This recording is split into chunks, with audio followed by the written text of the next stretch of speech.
اعوذ باللہ من الشیطان الرجیم بسم اللہ الرحمن الرحیم نحمده ونصلی علی رسولہ الکریم رب اشرح لی صدری ویسر لی امری واحلل عقدۃ من لسانی یفقهوا قولی رب یسر ولا تعسر وتمم بالخیر وما توفیقی الا باللہ اللهم اجعلنا من الذین آمنوا وعملوا الصالحات وتواصوا بالحق وتواصوا بالصبر آمین یا رب العالمین۔ الحمدللہ، اللہ کی رحمت اور اس کی توفیق سے آج ہم سورہ مائدہ کی آیت نمبر 112 سے اپنے سبق کا آغاز کریں گے۔ اللہ تعالیٰ ارشاد فرماتے ہیں، اذ قال الحواریون، جب کہا حواریوں نے، یا عیسیٰ ابن مریم، اے عیسیٰ ابن مریم، حل کیا، یستطیع کر سکتا ہے، ربک تیرا پروردگار، ان ینزل کہ وہ نازل کرے، علینا ہم پر، مائدۃ من السماء آسمان سے ایک خوان۔ قالا حضرت عیسیٰ علیہ السلام نے فرمایا، اتقوا اللہ ڈرتے رہو اللہ سے، ان کنتم مؤمنین اگر تم مومن ہو۔ پہلے ہم اپنے آج کے سبق کو پچھلے سبق کے ساتھ ریلیٹ کریں گے۔ آپ دیکھتے ہیں کہ پچھلی ہی آیت میں اللہ تعالیٰ نے حضرت عیسیٰ علیہ السلام کے اوپر ایک بہت بڑے احسان اور ایک بہت بڑی نعمت کا تذکرہ کیا، اور وہ نعمت کیا تھی کہ اتنے بہت سارے دشمنوں کے بیچ میں اللہ تعالیٰ نے انہیں خیر خواہ، ہمدرد اور مددگار اور مخلص ساتھی عطا کیے، حواری عطا کیے۔ اور یہاں پر ان حواریوں کے متعلق مزید کچھ گفتگو یا ان کے حالات ہیں۔ پھر آپ دیکھیے کہ پچھلی آیات میں اللہ تعالیٰ نے ان معجزات کا یا ان احسانات کا تذکرہ کیا جو اللہ تعالیٰ نے از خود حضرت عیسیٰ علیہ السلام کو عطا کیے تھے، اور یہاں ایک اس معجزے کا تذکرہ ہو رہا ہے جو کہ حواریوں نے مطالبہ کیا کہ اللہ تعالیٰ حضرت عیسیٰ علیہ السلام کے اوپر یہ معجزہ نازل کرے۔ اور آپ یہ دیکھیے کہ پچھلی آیتوں میں اللہ تعالیٰ نے قیامت کے احوال کا ذکر کیا ہے، قیامت کے دن اللہ اور انبیاء کے درمیان جو مکالمہ ہوگا، جو سوال اور جواب ہوں گے، اس کا تذکرہ ہے۔ اور یہاں قیامت کے تذکرے کے بعد اللہ تعالیٰ نے دنیا کے احوال کا کچھ تذکرہ کیا ہے۔ اور حواری، جنہیں آپ حضرت عیسیٰ علیہ السلام کے صحابہ کہہ لیجئے، ان کے قریبی ساتھی کہہ لیجئے، اور یہی حواری دراصل حضرت عیسیٰ علیہ السلام کی دعوت کے اولین مخاطب، اولین ایمان لانے والے اور ان کی اصل دعوت کے رازدار یہی تھے۔ اور ان حواریوں کو دیکھیے کہ وہ حضرت عیسیٰ علیہ السلام کو کس طرح مخاطب کر رہے ہیں، انہیں عیسیٰ ابن مریم کہہ رہے ہیں۔ وہ حضرت عیسیٰ علیہ السلام کو نہ ابن اللہ کہہ رہے ہیں اور نہ ہی معاذ اللہ انہیں اللہ کہہ رہے ہیں، اور نہ ہی انہیں کوئی ایسا لقب دے رہے ہیں جس میں شرک کا ذرا سا بھی شائبہ ہو۔ اور اگر حضرت عیسیٰ علیہ السلام کی الوہیت میں ذرا سی بھی حقیقت ہوتی تو آپ کے حواری کبھی آپ کو ابن مریم کہنے کی جسارت نہ کرتے۔ ان کی نظر میں تو حضرت عیسیٰ علیہ السلام محض اللہ کے بندے اور اس کے رسول تھے، اور اس سے بڑھ کر کوئی اور تصور ان کے نزدیک سے چھو کر بھی نہیں گزرا تھا۔ یہاں ایک سوال یہ ضرور پیدا ہوتا ہے کہ حواری اللہ اور اس کے رسول پر ایمان رکھتے تھے، تو وہ یہ کیوں کہہ رہے ہیں کہ حل یستطیع ربک، کہ کیا تمہارا پروردگار یہ کر سکتا ہے، کیا وہ اس کی استطاعت رکھتا ہے، کیا وہ اس پر قادر ہے؟ تو ان کے اس سوال کا یہ مطلب ہرگز نہیں کہ وہ یہ سمجھتے تھے کہ اللہ تعالیٰ ان کا مطالبہ پورا کرنے کی قدرت نہیں رکھتے۔ وہ یہ جانتے تھے کہ ان اللہ علی کل شیء قدیر، کہ بے شک اللہ ہر چیز پر قادر ہے۔ اگر انہیں رب کی قدرتوں پر شبہ ہوتا تو مومن نہ رہتے۔ اور ان کے اس سوال کا مطلب کہ حل یستطیع ربک، کہ کیا تمہارا پروردگار ایسا کر سکتا ہے، ان کا مطلب یہ پوچھنا تھا کہ کیا یہ مطالبہ اللہ کی حکمت کے خلاف تو نہیں؟ کیا وہ ہمیں اجازت دیتا ہے کہ ہم اس سے یہ مطالبہ کریں، یا کیا وہ ایسا کر دے گا؟ کیا وہ ہماری درخواست مان جائے گا؟ اور اس بات کو آپ اس مثال سے بھی سمجھیے کہ ہم جب کسی سے کچھ کرانا چاہتے ہیں تو دو طریقے ہوتے ہیں۔ ایک طریقہ ہوتا ہے آرڈر کا، کہ ایسا کر دو، اور دوسرا طریقہ ہوتا ہے ہمبل طریقے سے یہ کہنا کہ کیا آپ مجھے یہ فیور دے سکتے ہیں۔ تو یہ بالکل حواریوں کا ایسا ہی انداز ہے کہ کیا اللہ تعالیٰ ان کا یہ مطالبہ پورا کر دیں گے؟ اور اس بات کو اس مثال سے بھی سمجھیے کہ جیسے ایک اسٹوڈنٹ کلاس روم میں داخل ہوتا ہے اور وہ کہتا ہے کہ may I come in؟ کیا میں اندر آ سکتا ہوں؟ اب وہ کیا میں اندر آ سکتا ہوں سے مراد یہ نہیں ہے کہ وہ اندر آنے کی قدرت نہیں رکھتا، دراصل وہ استاد سے اندر آنے کی اجازت طلب کر رہا ہوتا ہے۔ پھر اسی طرح ہم کسی کے آفس میں اگر جانا چاہیں تو ہم فون کر کے پوچھتے ہیں، ٹائم لیتے ہیں کہ کیا ہم حاضر ہو سکتے ہیں۔ اس کا یہ مطلب نہیں ہے کہ ہم وہاں حاضر نہیں ہو سکتے، مطلب یہ ہوتا ہے کہ ہم ان سے پوچھنا چاہتے ہیں کہ کیا وہ اس وقت ہمیں ٹائم دیں گے، کیا وہ ہم سے مل سکتے ہیں۔ تو ان کا یہ سوال کرنا بھی بالکل اسی طرح ہے کہ حل یستطیع ربک، کہ کیا آپ کا پروردگار یہ کر دے گا، کیا اس کا یہ کرنا یا ہمارا یہ مطالبہ اس سے کرنا اللہ کی حکمت اور مشیت کے خلاف تو نہیں ہے۔ وہ یہ جانتے ہیں کہ اللہ کی قدرتوں کا ظہور ہمیشہ اس کی حکمتوں کے ساتھ ہوا کرتا ہے، لہٰذا وہ اپنے مطالبے کے بارے میں حضرت عیسیٰ علیہ السلام سے سوال کرتے ہیں کہ کیا ان کا یہ مطالبہ رب کی حکمت کے خلاف تو نہیں ہے۔ اور ان کا مطالبہ کیا تھا؟ ان ينزل علينا مائدة من السماء، کہ وہ اتارے آسمان سے ہمارے لیے ایک دسترخوان۔ اور اسی مائدہ کے لفظ پر اس پوری سورت کا نام ہے۔ مائدہ ایسے برتن کو کہتے ہیں جس میں کھانا ہو، یعنی پلیٹ یا ٹرے یا تھال یا دسترخوان جس پر کھانا چنا ہوا ہو۔ بعض اوقات مائدہ سے دسترخوان بھی مراد لیا جاتا ہے، اور کھانے کے لیے بھی مائدہ کا لفظ بولا جاتا ہے، یا ایسے دسترخوان کے لیے جس پر کھانا چنا ہوا ہو۔ تو سورت کا نام بھی اسی کی مناسبت سے ہے۔ تو حواریوں کے اس مطالبے پر حضرت عیسیٰ علیہ السلام کیا کہہ رہے ہیں؟ اتقوا اللہ، اللہ سے ڈرو، یعنی ایسا سوال مت کرو، کہیں ایسا نہ ہو کہ اگر تمہارا یہ سوال پورا کر دیا جائے تو کہیں یہ تمہاری آزمائش کا سبب نہ بن جائے، کیونکہ طلب کرنے پر، معجزہ دکھائے جانے کے بعد اگر اس قوم کی طرف سے ایمان میں کمزوری یا نافرمانی یا سرکشی کا ظہور ہو تو یہ ان کے لیے عذاب کا باعث بن سکتی ہے۔ اس لیے حضرت عیسیٰ علیہ السلام نے انہیں اس مطالبے سے روکا، انہیں اللہ سے ڈرایا۔ ایسے پن پوائنٹ معاوضے طلب کرنا یہ تو حکم چلانے اور سرکشی کے معنوں میں آ جاتے ہیں، یہ خلاف ادب ہے۔ اور پھر خلاف عادت امور کے لیے سوال کرنا، خلاف فطرت امور کے لیے سوال کرنا، فرمائش کرنا، یہ بھی ادب کے خلاف ہے۔ اس لیے فرمایا اللہ سے ڈرو، اس کی مقرر کردہ حدوں سے باہر نہ نکلو، اس کے غضب سے ڈرو، اس کی قدرت کا امتحان نہ لو، اس کے فرما بردار بن کر رہو۔ اور فرما برداروں کا یہ کام نہیں ہوا کرتا کہ وہ اپنے آقا کو آزمائیں، مانگنے والوں کا یہ کام نہیں ہے کہ وہ اپنے مالک کو آزمائیں کہ وہ میری التجا قبول کرتا ہے کہ نہیں۔ اور پھر ایمان لانے کے بعد معجزے طلب کرنا یہ کوئی پسندیدہ روش نہیں ہے۔ اور یہی وجہ ہے کہ رسول اللہ صلی اللہ علیہ وسلم کے صحابہ کے بارے میں ہمیں کوئی ایک واقعہ بھی ایسا نہیں ملتا کہ انہوں نے ایمان لانے کے بعد نبی صلی اللہ علیہ وسلم سے کسی معجزے کا مطالبہ کیا ہو۔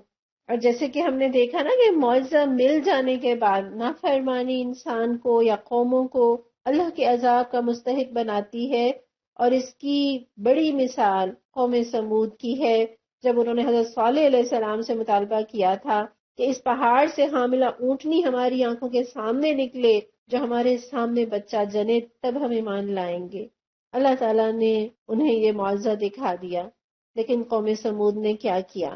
ماننے کی بجائے، سر جھک جانے کی بجائے، ایمان بھرنے کی بجائے انہوں نے سرکشی کی روش اختیار کی۔ اور ظاہر ہے وہ اونٹنی اللہ کا معجزہ تھا، وہ عام اونٹنی نہیں تھی، لہٰذا جس دن وہ گھاٹ پر پانی پیتی تھی کسی اور انسان یا جانور کو اس دن اس گھاٹ سے پانی لینے کی اجازت نہیں تھی۔ تو ان کا یہ مطالبہ ان کے لیے ایک بہت بڑی آزمائش بن گیا، اور پھر وہ رب کی نافرمانی کر بیٹھے۔ انہوں نے اس اونٹنی کی ٹانگیں توڑ دی اور اس اونٹنی کو انہوں نے ہلاک کر ڈالا، تو ان پر سخت قسم کا زلزلہ آیا، اور ساتھ ہی بڑی سخت اور کرخت آواز بلند ہوئی، اور اس سے سب تباہ ہو کر رہ گئے۔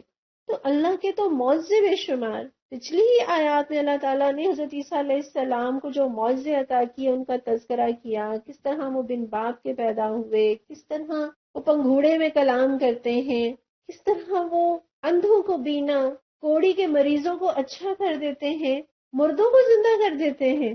وہ رب جو ایسے ایسے معجزے عطا کر سکتا ہے، آسمان سے دسترخوان اتارنا تو ایک معمولی سی بات ہے۔ اتنے بڑے بڑے معجزوں کے ہوتے ہوئے کسی اور معجزے کا مطالبہ کرنا حضرت عیسیٰ اپنی قوم سے کہہ رہے ہیں اتقوا اللہ، اللہ سے ڈرو۔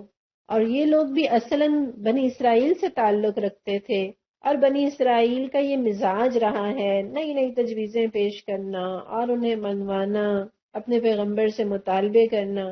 لہٰذا حضرت عیسیٰ علیہ السلام انہیں فرماتے ہیں چھوڑو ان حجت بازیوں کو، اپنے آپ کو امتحان میں نہ ڈالو، ایسا نہ ہو تم بھی اپنے بڑوں کی طرح رب کی اس نعمت کا شکر نہ ادا کر پاؤ اور کہیں اس کی سزا کے مستحق نہ ٹھہرو جو رب نے ناشکروں کے لیے مقرر کر رکھی ہے۔ اور بنی اسرائیل کا رویہ تو ہم جانتے ہیں، حضرت موسیٰ علیہ السلام جب کوہ طور پر تو رات لینے گئے تھے تو اپنے ساتھ بنی اسرائیل کے چند سرداروں کو بھی لے گئے تھے، اور وہاں پہنچ کر ان اللہ کے بندوں نے حضرت موسیٰ علیہ السلام سے عجیب و غریب چیزوں کا مطالبہ کرنا شروع کر دیا، اور وہ یہاں تک بڑھے انہوں نے کہہ دیا کہ لن نؤمن لک حتی نری اللہ جہرا، کہ ہم ہرگز ایمان نہیں لائیں گے جب تک کہ ہم اعلانیہ اللہ کو نہ دیکھ لیں۔ اور اس مطالبے پر وہ اللہ کی پکڑ میں آ گئے۔ اصل امتحان تو بن دیکھے ماننے ہے۔ ہم قرآن شروع کرتے ہیں اور اللہ تعالیٰ ایمان بالغیب کی بات کرتے ہیں، دیکھ لینے کے بعد ماننا تو اصل میں ماننا نہیں ہے۔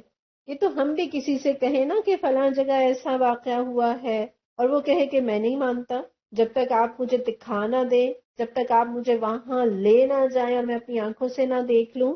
اور اب اگر آپ اسے وہاں لے بھی گئے اور اس نے اپنی آنکھوں سے دیکھ بھی لیا اور پھر مان بھی گیا تو کیا فائدہ؟ اس نے آپ کی بات پر تو بھروسہ نہیں کیا نا۔ تو رب کی باتوں پر بھروسہ کر کے دیکھیں۔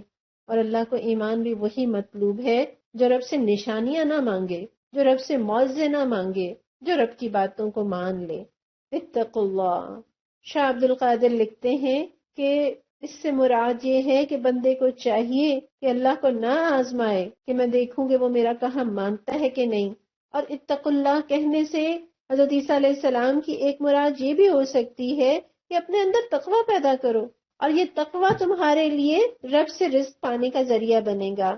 جس طرح سورۃ طلاق میں آتا ہے نا وَمَن يَتَّقِ اللَّهَ يَجْعَل لَّهُ مَخْرَجًا وَيَرْزُقْهُ مِنْ حَيْثُ لَا يَحْتَسِبُ، اور جو اللہ سے ڈرتے ہوئے زندگی گزارتا ہے، اللہ کی نافرمانی سے پرہیز کرتا ہے، اللہ تعالیٰ اس کے لیے ہر مشکل سے نکلنے کے لیے راستہ پیدا فرما دیتے ہیں اور اسے ایسی جگہ سے رزق عطا کرتے ہیں کہ جہاں سے اسے گمان بھی نہیں ہوتا۔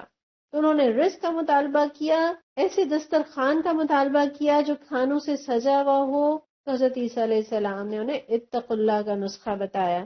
اور اللہ کو یہ پسند ہے کہ اللہ تعالیٰ نے انسان کے لیے رزق کے حاصل کرنے کا جو طریقہ مقرر کیا ہے کہ وہ محنت کرتا ہے اور وہ حلال ذرائع اختیار کرتا ہے، کبھی ہنر کے ذریعے، کبھی تجارت کے ذریعے، محنت کے ذریعے وہ روزی کماتا ہے، تو اسے روزی انہی طریقوں سے حاصل کرنی چاہیے۔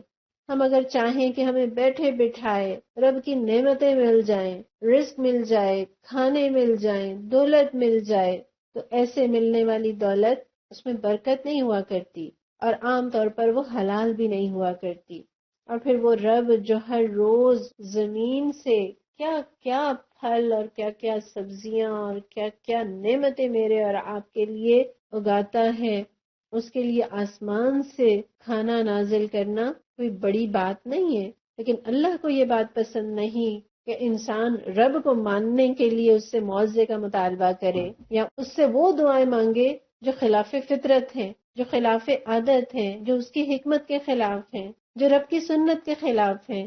اب آیت 113 دیکھیے، اللہ فرماتے ہیں قالو، انہوں نے کہا یعنی حواریوں نے کہا، نریدو، ہم چاہتے ہیں، ان نأکل منہا، کہ ہم اس سے کھائیں، وتطمئن قلوبنا، اور ہمارے دل مطمئن ہو جائیں، ونعلم، اور ہم جان لیں، ان قد صدقتنا، کہ بے شک تمہیں سچ کہا ہے، ونکون علیہا من الشاہدین، اور ہم اس پر گواہ ہوں۔ یعنی ہم یہ معجزہ ایمان لانے کی شرط کے طور پر نہیں مانگ رہے، جس طرح موسیٰ علیہ السلام سے بنی اسرائیل نے کہا تھا کہ لن نؤمنا، ہم ہرگز ایمان نہیں لائیں گے جب تک کہ ہم اللہ کو اعلانیہ نہ دیکھ لیں، بلکہ ہم تو یہ معجزہ اس لیے طلب کر رہے ہیں تاکہ ہمارے دل مطمئن ہو جائیں، ہمارے ایمان میں اضافہ ہو، ہم جان جائیں کہ آپ واقعی اللہ کے سچے پیغمبر ہیں، اور ہم بنی اسرائیل کے سامنے، ہم لوگوں کے سامنے، ہم دنیا کے سامنے آپ کے سچا رسول ہونے کی گواہی دے سکیں۔ اور اطمینان قلب کے لیے اللہ سے سوال کرنا، یہ تو حضرت ابراہیم علیہ السلام نے بھی کیا تھا جب انہوں نے کہا تھا کہ رب ارنی کیف تحیی الموتى، اے میرے پروردگار مجھے دکھا دے کہ تو مردوں کو کیسے زندہ کرے گا۔ تو اللہ تعالیٰ نے فرمایا تھا اولم تؤمن، کیا تو ایمان نہیں رکھتا؟ اور حضرت ابراہیم علیہ السلام نے فرمایا تھا ولکن لیطمئن قلبی، یعنی ایمان تو رکھتا ہوں لیکن یہ چاہتا ہوں کہ میرا دل مطمئن ہو جائے، یعنی مجھے عین الیقین حاصل ہو جائے۔ اور نبی صلی اللہ علیہ وسلم کی ایک حدیث بھی ہے کہ لیس الخبر کالمعائنہ، کہ خبر مشاہدے کی طرح نہیں ہوا کرتی، یعنی ایک چیز ہوتی ہے کہ آپ کو اطلاع ملتی ہے کسی واقعے کی، اس وقت آپ کی کیفیت کچھ اور ہوتی ہے، لیکن جب آپ اس واقعے کو خود اپنی آنکھوں سے دیکھتے ہیں تو آپ کے ایمان اور یقین کا یا بیان کرنے کا لیول یا انداز کچھ اور ہوتا ہے کہ آپ نے اپنی آنکھوں سے وہ واقعہ دیکھا ہے، اس کا اثر ہی آپ کے اوپر کچھ اور ہوتا ہے۔ اسی لیے عام طور پر اللہ تعالیٰ پیغمبروں کو مشاہدے کرواتے ہیں، جس طرح نبی صلی اللہ علیہ وسلم کو اللہ تعالیٰ نے معراج کی سیر کرائی، جنت دکھائی، دوزخ دکھائی، قبر میں عذاب ہوتا دکھایا، انہوں نے اپنی آنکھوں سے حضرت جبرائیل کو دیکھا۔ تو اللہ عموماً پیغمبروں کو یہ مشاہدے کراتا ہے تاکہ ان کی دعوت کے اندر شدت آ جائے، تڑپ آ جائے، یقین کا عنصر شامل ہو جائے اور قوم ان کی دعوت کو قبول کر لے۔ تو حضرت عیسیٰ علیہ السلام جب اپنے حواریوں سے اتقوا اللہ کہہ رہے ہیں کہ اللہ سے ڈرو اور ایسا سوال نہ کرو، تو اپنے اس مطالبے کی وجوہات اور مقاصد اور نیت یہاں بتا رہے ہیں کہ دراصل ہمارا مقصد اللہ کا امتحان لینا نہیں ہے، بلکہ ہم چاہتے ہیں کہ ان نأکل منہا، کہ ہم اس میں سے کھائیں، یعنی ہم رب کا آسمان سے اترا ہوا براہ راست اللہ کا عطا کردہ رزق کھائیں، اور یقیناً پاکیزہ رزق ایمان میں اضافے کا ذریعہ بنتا ہے، پھر انسان کے لیے نیکی پر جمنا آسان ہوتا ہے۔ تو وہ خالص اور پیور اور صاف ستھرا پاکیزہ رب کا عطا کردہ رزق کھانا چاہتے تھے تاکہ ان کے ایمان میں اضافہ ہو، ان کے دل مطمئن ہو جائیں، وہ آسمان سے اترا ہوا برکتوں والا کھانا کھائیں تاکہ انہیں ظاہری شفا بھی ملے، روحانی شفا بھی ملے، اور یہ بھی ممکن ہے کہ وہ اس لیے چاہتے ہوں کہ اللہ تعالیٰ انہیں روزی عطا کرے تاکہ وہ یکسو ہو کر اللہ کی عبادت کر سکیں، انہیں بندگی کے لیے قوت مل جائے اور وہ فکر معاش کے دھندوں سے آزاد ہو کر یکسو ہو کر اللہ کے دین کی خدمت کر سکیں۔ اور یہاں آپ دیکھیے کہ واقعی انہیں رب کی قدرتوں کا یقین تھا، اسی لیے بعد کے پلان بھی بتا رہے ہیں، اور وَنَكُونَ عَلَيْهَا مِنَ الشَّاهِدِينَ، یعنی ہم لوگوں کے لیے گواہ بن جائیں، یعنی وہ یہ بات جانتے ہیں کہ اللہ کی نعمتیں پانے کے بعد ایمان بھی بڑھ جانا چاہیے، رب کی صداقتوں کا یقین ہو جانا چاہیے، اور صرف یقین کر لینا کافی نہیں ہے، ایمان لے آنا کافی نہیں ہے، دنیا والوں پر رب کی قدرتوں کا، اس کی عظمتوں کا، اس کی نعمتوں کا گواہ بن کر کھڑا ہونا بھی ضروری ہے۔ اب آیت 114 دیکھیے، قال عیسی ابن مریم، تو عیسیٰ ابن مریم نے کہا، اللہم ربنا، اے اللہ ہمارے پروردگار، انزل علینا، اتاریے ہم پر، مائدۃ من السماء، آسمان سے ایک دسترخوان، تکون لنا عیداً، تاکہ وہ قرار پائے ہمارے لیے خوشی کا موقع، لأولنا، ہمارے پہلوں کے لیے، وآخرنا، اور ہمارے بعد میں آنے والوں کے لیے، وآیۃ منک، اور تیری طرف سے ایک نشانی، وارزقنا، اور ہمیں رزق عطا فرما، وانت خیر الرازقین، اور تو بہترین رازق ہے۔ یعنی جب حضرت عیسیٰ علیہ السلام کو یہ پتہ چل گیا کہ حواریوں کا مقصد صحیح ہے، ان کی نیت صاف ہے، اور وہ اپنے سوال پر مصر بھی ہیں، تو انہوں نے اللہ تعالیٰ سے اس کے لیے دعا کی، اور نہایت خشوع و خضوع کے ساتھ، عاجزی کے ساتھ دعا کرتے ہیں۔ اور یہاں ہمیں ایک پیغمبر کی زبان سے دعا پتہ چل رہی ہے، اور دعا کرنے کا انداز سیکھنے کو مل رہا ہے۔ حضرت عیسیٰ علیہ السلام جب اللہ سے دعا کرتے ہیں تو کیا انداز اختیار کرتے ہیں؟ اللہم ربنا، یعنی عام طور پر ہم دیکھتے ہیں کہ قرآنی دعائیں جتنی بھی ہیں وہ ربنا سے شروع ہوتی ہیں، ربنا ظلمنا انفسنا، ربنا آتنا فی الدنیا حسنہ، ربنا هب لنا من ازواجنا وذرياتنا ربنا افرغ علینا صبرا وثبت اقدامنا. یعنی عام طور پر آپ دیکھیں گے کہ قرآنی دعائیں ربنا سے شروع ہوتی ہیں، اور مسنون دعائیں آپ جتنی بھی دیکھ لیں عام طور پر وہ اللہم سے شروع ہوتی ہیں. اللہم انی اعوذ بک من عذاب القبر واعوذ بک من فتنة المسیح الدجال واعوذ بک من فتنة المحیا والممات. یعنی اللہم کے صیغے کے ساتھ مسنون دعائیں شروع ہوتی ہیں، اور حضرت عیسیٰ علیہ السلام اپنی دعا میں اللہم بھی کہہ رہے ہیں اور ربنا بھی کہہ رہے ہیں. پھر آپ دیکھیے کہ اللہ آپ کا ذاتی نام بھی ہے اور تمام صفات کا جامع بھی ہے. جتنی بھی پروردگار کی صفات ہیں ساری لفظ اللہ کے اندر شامل ہیں. رحمت بھی اس میں آ گئی، بخشش بھی آ گئی، نعمت بھی آ گئی، اور رب یہ اللہ کا صفاتی نام ہے. اور آپ دیکھیے کہ دعا میں جس چیز کے بارے میں سوال کیا جا رہا ہے رب کی صفت اسی سے متعلق ہے. یعنی اللہ سے رزق مانگا جا رہا ہے، اللہ سے کھانا مانگا جا رہا ہے، اور رب کا مطلب ہوتا ہے پرورش کرنے والا، پالنے والا. تو اپنے پالنے والے سے وہ چیز مانگی جا رہی ہے جو پلنے کے لیے ضروری ہے. گویا میں اور آپ بھی جب رب سے مانگے تو ہم یہ انداز بھی اختیار کر سکتے ہیں اللہم ربنا، اور پھر یہ کہ جو چیز مانگی جائے اسی کی مناسبت سے اللہ کا نام لیا جائے. یعنی اگر اللہ سے رحمت چاہیے تو اے بہت رحم کرنے والے ہمارے حال پر رحم فرما، اے بہت بخشنے والے مجھے بخش دے، اے رزق دینے والے مجھے رزق عطا فرما، اے زندگی دینے والے ہمیں عافیت والی زندگی عطا فرما. نبی صلی اللہ علیہ وسلم بھی یہ دعا کیا کرتے تھے نا، اللہم انک عفو کریم تحب العفو فاعف عنی. اے اللہ آپ بہت معاف کرنے والے ہیں اور معاف کرنے کو پسند کرتے ہیں، لہٰذا مجھے معاف فرما دیجئے. تو اللہ سے جو دعا مطلوب ہے اسی کی مناسبت سے اس صفت سے اللہ کو پکاریے. اے ستار العیوب، اے عیبوں کو ڈھانپنے والے میرے عیبوں کو ڈھانپ دے. اے غفار الذنوب، گناہوں کو معاف کرنے والے میرے گناہوں کو معاف کر دے. اے ابراہیم علیہ السلام کو تعلیم دینے والے رب مجھے بھی علم عطا فرما. اے قہار، اے جبار، ان یہودی ظالموں پر اپنا قہر نازل فرما جنہوں نے معصوم بچوں پر، بیماروں پر، پروردگار تیرا نام لینے والوں پر ظلم توڑ رکھا ہے، انہیں ہلاک اور برباد کر دے. تو رب سے، رب کی صفات کے واسطے سے، اس کے اسماء کے واسطے سے دعائیں مانگیے. اللہم ربنا. پھر یہاں ہمیں اس آیت سے پتہ چلتا ہے کہ حضرت عیسیٰ علیہ السلام نہ اللہ تھے، نہ اللہ کے بیٹے تھے، نہ خدائی کا اختیار رکھنے والے تھے، اور ان کے حواری بھی اس میں سے کسی چیز کے قائل نہیں تھے. اگر وہ اس کے قائل ہوتے تو وہ حضرت عیسیٰ علیہ السلام سے دعا کیوں کرواتے؟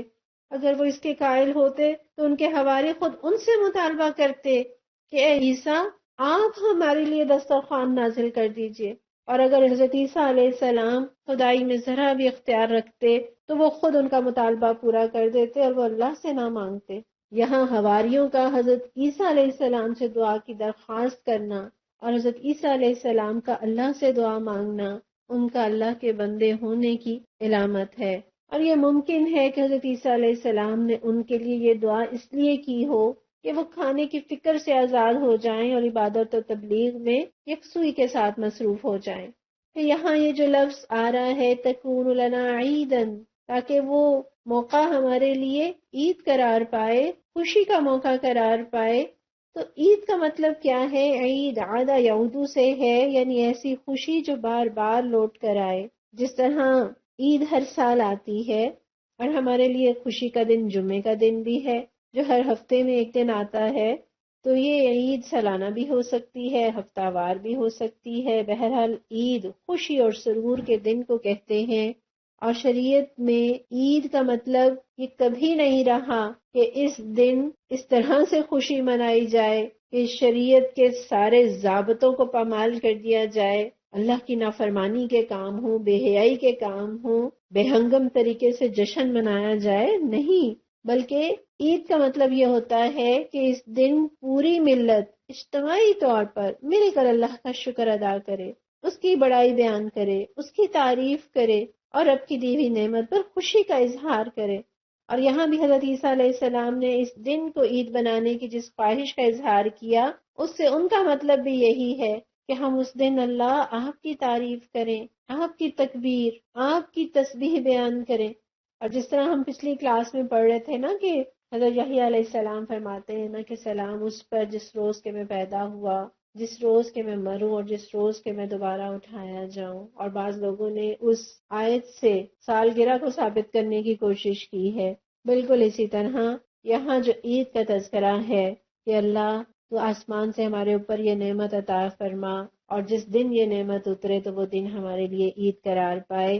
تو لوگوں نے اس آیت سے عید میلاد النبی کو ثابت کیا کہ چونکہ سب سے بڑی نعمت تو ہمارے اوپر یہ ہے کہ اللہ تعالیٰ نے ہمیں نبی صلی اللہ علیہ وسلم عطا کیے، لہٰذا جس دن وہ تشریف لائے تو وہ ہمارے لیے عید کا دن ہے. حالانکہ اس آیت سے یہ جواز نکالنا کسی طور بھی مناسب نہیں ہے.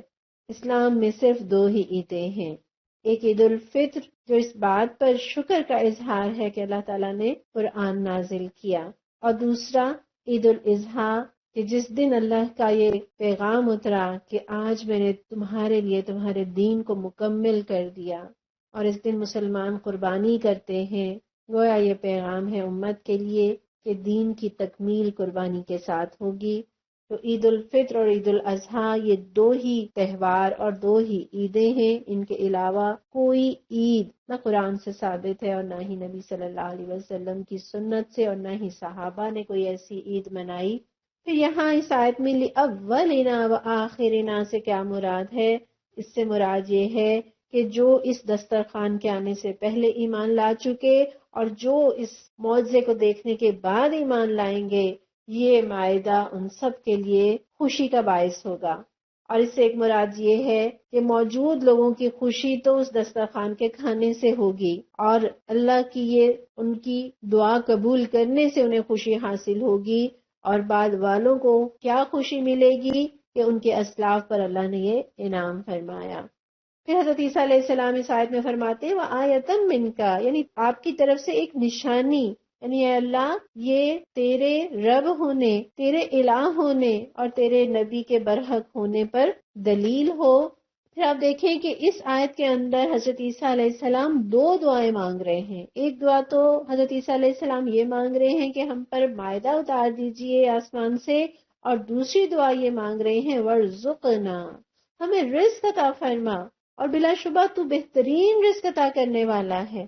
تو پہلی دعا کے قبول ہونے یا نہ ہونے میں تو اختلاف ہے، وہ مائدہ اترا یا نہیں اترا دونوں کے بارے میں آراء ملتی ہیں، لیکن رزق کی دعا بہرحال قبول ہوئی، کوئی مومن ہو یا کافر. اللہ رزق عطا فرماتے ہیں ہر ایک کو جو محنت اور کوشش کرتا ہے، جو ان ضابطوں کو اپناتا ہے جو اللہ تعالیٰ نے رزق کو پانے کے لیے مقرر کیے ہیں.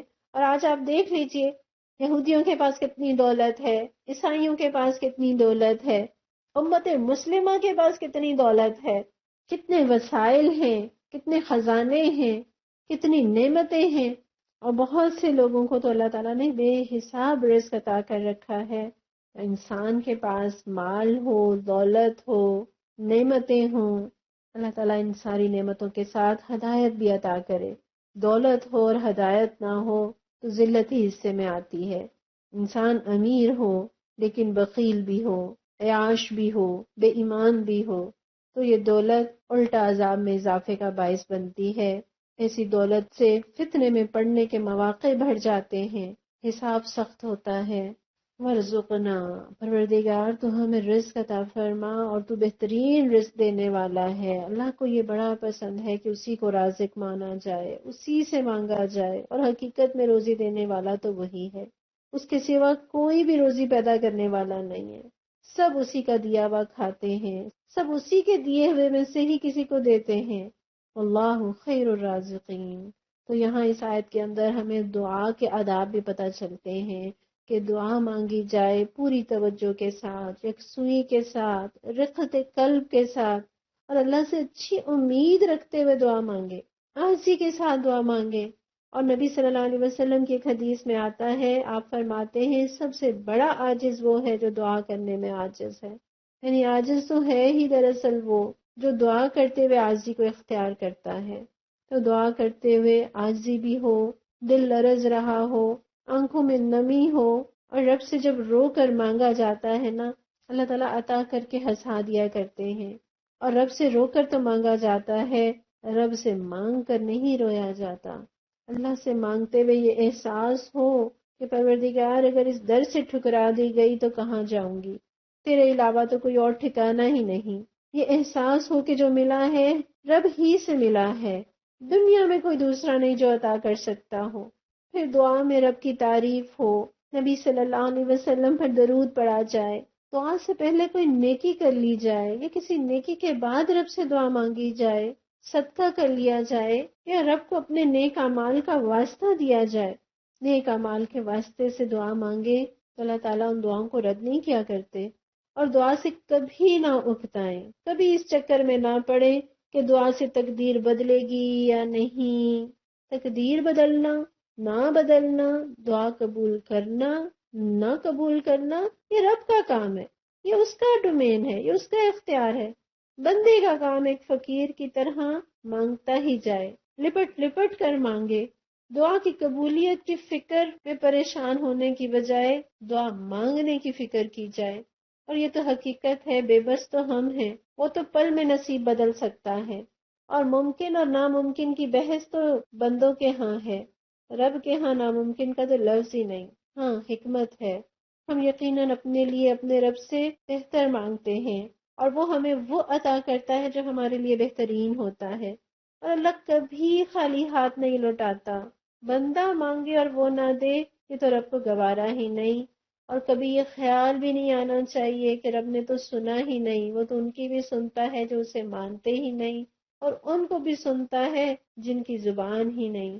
پھر یہاں آپ دیکھیے کہ لوگوں نے ان سے دعا کی درخواست کی اور وہ دعا مانگ رہے ہیں، تو دوسروں کو دعا کے لیے کہہ سکتے ہیں۔ دوسروں کے لیے دعا کرنا رب کو بڑا پسند ہے۔ دوسروں کے لیے دعا کرنے والے فرشتے ان کی دعاؤں پر آمین کہتے ہیں اور یہ کہتے ہیں کہ تمہیں بھی ایسا ہی ملے۔ پھر یہاں آپ دیکھیے کہ حضرت عیسیٰ علیہ السلام جمع کے صیغے میں دعا مانگ رہے ہیں۔ وہ یہ نہیں کہہ رہے کہ اے اللہ ان حواریوں کو آسمان سے دسترخوان عطا کر دیجئے، بلکہ کہہ رہے ہیں کہ ربنا انزل علینا، اے اللہ ہم پر اتار دیجئے، یعنی وہ اپنے آپ کو ان کے اندر شامل کر کے اجتماعی دعا مانگ رہے ہیں۔ تو ہمیشہ اس طرح اجتماعی صیغے میں دعا مانگیے، اپنے آپ کو شامل کر کے دعا مانگیے، اپنے آپ کو کبھی دعا سے بے نیاز نہ سمجھیے، اور اللہ کی صفات کا واسطہ دے کر دعا مانگیے، اور یہ یقین رکھیے کہ دعا کرنا اللہ کو بڑا پسند ہے۔ نبی صلی اللہ علیہ وسلم فرماتے ہیں، یہ ترمذی کی روایت ہے کہ خدا کے نزدیک دعا سے زیادہ عزت اور اکرام والی چیز اور کوئی نہیں۔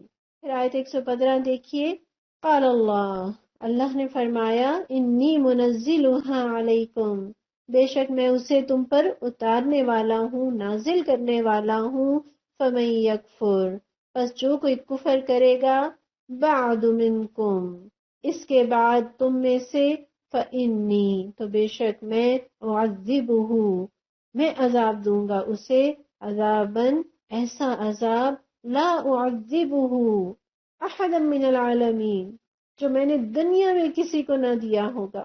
یہاں اللہ تعالیٰ نے فَإِنِّي أُعَذِّبُهُ کہا، انی کے اندر بھی میں اور اعذبہ کے اندر بھی میں، یعنی زور ہے اس بات پر، میں اسے ایسا عذاب دوں گا، یعنی اللہ اسے ایسا عذاب دے گا۔ یہ فرشتے عذاب نہیں دیں گے، اللہ خود انہیں عذاب دے گا۔ حضرت عیسیٰ علیہ السلام نے اللہ سے جو دعا مانگی کہ اللہ خوان اتار دیجئے، یہ خوان آسمان سے اترا یا نہیں اترا، اس کے بارے میں نہ قرآن میں کوئی دلیل ملتی ہے اور نہ کوئی صحیح حدیث، اور یہ ہم جانتے ہیں کہ قرآن میں بس اتنی بات بتائی جاتی ہے جس سے ہدایت مقصود ہو، تفصیلات بتانا قرآن کا مقصد نہیں ہوا کرتا۔ تو جمہور علماء اس خوان کے نزول کے قائل ہیں، اور وہ دلیل قرآن کے ان الفاظ سے لیتے ہیں کہ انی منزلھا علیکم، کہ بے شک میں اسے تم پر اتارنے والا ہوں، اور وہ یہ کہتے ہیں کہ یہ الفاظ اللہ کا وعدہ ہے، اور یقیناً اللہ کا وعدہ سچا ہوا کرتا ہے۔ لیکن بعض علماء یہ کہتے ہیں کہ یہ خوان نہیں اترا، اور وہ یہ دلیل لیتے ہیں کہ اسے یا ان الفاظ کو اللہ کی طرف سے یقینی وعدہ قرار دینا صحیح نہیں، کیونکہ اگلے الفاظ فَمَن یکفر یعنی اس وعدے کے مشروط ہونے کو ظاہر کرتے ہیں. اسی لیے بعض دوسرے علماء کہتے ہیں کہ اللہ کی طرف سے یہ شرط سن کر وہ حواری ڈر گئے.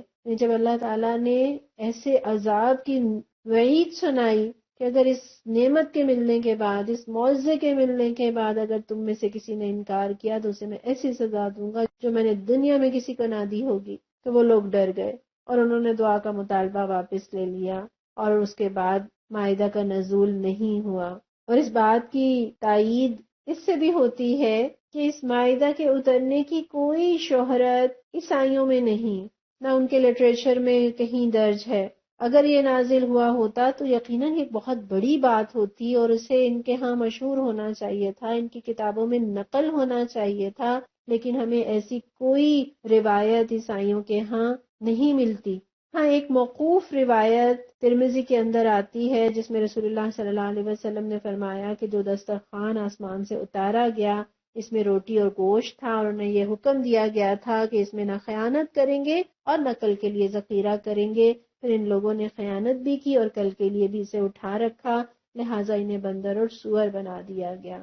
اور امام ترمذی اس حدیث کو موقوف کہتے ہیں، اسی لیے بعض علماء نے اس حدیث کو تسلیم کیا ہے اور بعض نے نہیں کیا. بہرحال اگر نازل ہوا ہے تو اس کا مطلب یہ ہے کہ ان میں سے بعض لوگوں نے ناشکری کی اور اللہ تعالیٰ نے انہیں بندر اور سور بنا دیا. اور اگر نہیں اترا تو اس سے مراد یہ ہے کہ اللہ کی وعید سن کر وہ لوگ ڈر گئے اور وہ اس مطالبے سے باز آ گئے. مسند احمد کی روایت میں آتا ہے کہ قریشیوں نے رسول اللہ صلی اللہ علیہ وسلم سے کہا تھا کہ اللہ سے دعا کیجئے کہ وہ صفا پہاڑ کو ہمارے لیے سونے کا بنا دے تو ہم آپ پر ایمان لائیں گے. اور آپ صلی اللہ علیہ وسلم نے اللہ سے دعا کی. حضرت جبرائیل علیہ السلام تشریف لائے اور فرمایا اللہ آپ کو سلام کہتا ہے اور فرماتا ہے کہ اگر آپ چاہیں تو میں کوہ صفا کو سونے کا بنا دیتا ہوں، لیکن اگر پھر ان لوگوں نے کفر کیا تو میں انہیں وہ عذاب دوں گا جو کسی کو نہ دیا ہو. اس پر بھی اگر آپ کا ارادہ ہو تو میں ان کے لیے توبہ اور رحمت کا دروازہ کھول دوں. تو آپ صلی اللہ علیہ وسلم نے فرمایا اللہ معاف فرما، توبہ اور رحمت کا دروازہ ہی کھول دے. یعنی پھر آپ صلی اللہ علیہ وسلم نے مشرکین کے کہنے پر جو دعا مانگی تھی اسے واپس لے لیا. آپ دیکھیے کہ پچھلی آیات میں اللہ تعالیٰ کے بہت سے احسانات کا تذکرہ تھا، بہت ساری نعمتوں کا تذکرہ تھا جو اللہ تعالیٰ نے حضرت عیسیٰ علیہ السلام کو عطا کی. اور یقیناً حضرت عیسیٰ کو جو نعمتیں ملی ان کی قوم اور ان کی امت بھی ان نعمتوں سے مستفید ہوئی. اور یہاں آپ دیکھیے کہ جس طرح سے بعض نعمتوں کا ملنا اللہ کا احسان ہوتا ہے اور یہاں مائدے کا نہ اترنا اور پھر انہیں امتحان سے بچا لینا، آزمائش سے بچا لینا، اللہ کی پکڑ سے بچا لینا، یہ بھی یقیناً اللہ کے احسانات میں سے ایک احسان تھا. یعنی بعض اوقات کسی چیز کا ملنا احسان ہوتا ہے اور بعض اوقات کسی چیز کا نہ ملنا رب کا احسان ہوتا ہے. تو یہاں آپ دیکھیے کہ اللہ کے آگے اللہ کے رسول بھی بے بس ہیں، منوا لینا ان کے بس میں نہیں ہے. وہ دعا کر سکتے تھے، انہوں نے دعا کر لی، لیکن اللہ سے ضد کر کے کوئی چیز پوری کروا لینا، کوئی مطالبہ منوا لینا، یہ پیغمبروں کے بس میں بھی نہیں ہوا کرتا. اور ان آیتوں سے ہم نے یہ سیکھا کہ بندے کا کام تو بحث دعا کرنا ہے، منظور کرنا یا نہ کرنا یہ اللہ کا اختیار ہے. اور ہم نے یہ بھی سیکھا کہ انسان کو رزق ان طریقوں سے حاصل کرنا چاہیے جو اللہ تعالیٰ نے اس کے لیے حلال کیے ہیں. لوگ عام طور پر چاہتے ہیں کوئی وظیفہ مل جائے، کوئی لاٹری نکل آئے، بیٹھے بٹھائے امیر ہو جائیں. نہ ایسی تمنا کریں اور نہ ایسی کوشش کریں. اور مفت میں جو دولت ملتی ہے نا وہ انسان کو یا تو متکبر بنا دیتی ہے یا جانور بنا دیتی ہے، اپنی خواہشات کا پجاری بنا دیتی ہے. اور ان آیتوں سے ہمیں یہ پتہ چلتا ہے کہ جب نعمت غیر معمولی ہو تو شکر بھی بڑے لیول کا ہونا چاہیے، اور بڑی نعمت کی ناشکری کا وبال بھی بڑا ہوا کرتا ہے. اور یہ کہ جب انسانوں کو منہ مانگی مرادیں مل جائیں تو آزمائشیں بڑھ جایا کرتی ہیں، امتحان سخت ہو جایا کرتے ہیں. قرآن میں اللہ تعالیٰ فرماتے ہیں لا تسألوا عن اشیاء ان تبد لکم تسؤکم، تم ایسی چیزوں کے بارے میں نہ سوال کیا کرو کہ اگر وہ تم پر ظاہر کر دی جائیں، کھول دی جائیں، عطا کر دی جائیں تو تم کسی مصیبت میں پڑ جاؤ، کسی برائی میں، کسی آزمائش میں پڑ جاؤ، پھر تمہیں برا لگے. آپ دیکھیے ان لوگوں کے پاس کتنی رب کی دی ہوئی نعمتیں تھیں، لیکن انہوں نے رب سے وہ نعمت مانگی جو ان کے علاوہ تھی۔ ہم اپنا جائزہ لیں کہ ہمارے پاس بھی جو نعمتیں ہوتی ہیں نا، ہم انہیں اگنور کرتے ہیں اور وہ مانگتے ہیں جو ہمیں ملا نہیں ہوتا۔ تو چاہیے کیا کہ ان نعمتوں کا شکر ادا کریں، ان نعمتوں کا احساس کریں، ادراک کریں جو اللہ تعالیٰ نے عطا کی ہیں، اور شکر گزاری نعمتوں کو بڑھاتی ہے۔ اور پھر یہاں سے ہم نے یہ بھی سیکھا کہ ایمان لانے کے لیے شرط باندھنا یہ اللہ کو پسند نہیں ہے۔ ضمناً ہم اس سے یہ سیکھتے ہیں کہ وہ لوگ جو کسی شعبدے کے نتیجے میں، کسی پارٹی کے نتیجے میں، کسی اسپیشل کھانے یا دعوت کے نتیجے میں دین کی طرف آتے ہیں نا، تو وہ جاتے بھی اتنی ہی جلدی کے ساتھ ہیں۔ ہم نے صحابہ کو دیکھا، وہ لوگ کہ جو مارے کھا کر، کوئلوں پر جل کر اسلام میں آئے، وہ پھر ثابت قدم رہے۔ بلا شبہ اس مقصد کے لیے کہ لوگ زیادہ سے زیادہ قرآن سننے کے لیے آئیں، دین سیکھنے کے لیے آئیں، کبھی چائے کا اہتمام، کبھی کھانے کا اہتمام، کبھی کسی اسپیشل پروگرام کا اہتمام، کبھی عید ملن پارٹی، اور یقیناً ایسے مواقع پر حاضری زیادہ ہو جایا کرتی ہے۔ لیکن آپ جیسے پیارے لوگ جو سردی میں، گرمی میں، بارش میں، دھوپ میں، ہر طرح کے حالات میں دین سیکھنے کے لیے، قرآن سننے کے لیے، اپنے فہم میں اضافے کے لیے، رب کو راضی کرنے کے لیے حاضر رہتے ہیں، ان کی ثابت قدمی کو سلام۔ پروردگار ہمیں دین کی محفلوں میں، علم کی محفلوں میں ثابت قدمی عطا فرما، جمع رہنے والا بنا، نیکی کے مواقع میں شامل رہنے والا بنا۔ پروردگار ہمیں ان نعمتوں کا شکر ادا کرنے والا بنا جو تو نے ہمیں عطا کی ہیں۔ اے اللہ ہمیں ان لوگوں میں شامل نہ کر جو تیری نعمتوں کی ناقدری کرتے ہیں۔ پروردگار ہم تو تیرے عاجز اور بے بس بندے ہیں۔ اے اللہ ہمارا کام تو مانگنا ہے، عطا کرنا تیرا کام ہے۔ پروردگار ہماری دعاؤں کو قبول فرما اور ہمیں اپنے عذاب سے اپنی پناہ میں رکھ۔ اللہ ہم تیری پکڑ سے، تیرے عذاب سے تیری پناہ مانگتے ہیں، ہمیں اپنی پناہ میں لے لے۔ ربنا تقبل منا انك انت السميع العليم وتب علينا انك انت التواب الرحيم وصلى الله تعالى على رسول خير خلقه محمد وعلى آله وصحبه اجمعين برحمتك يا ارحم الراحمين آمين يا رب العالمين۔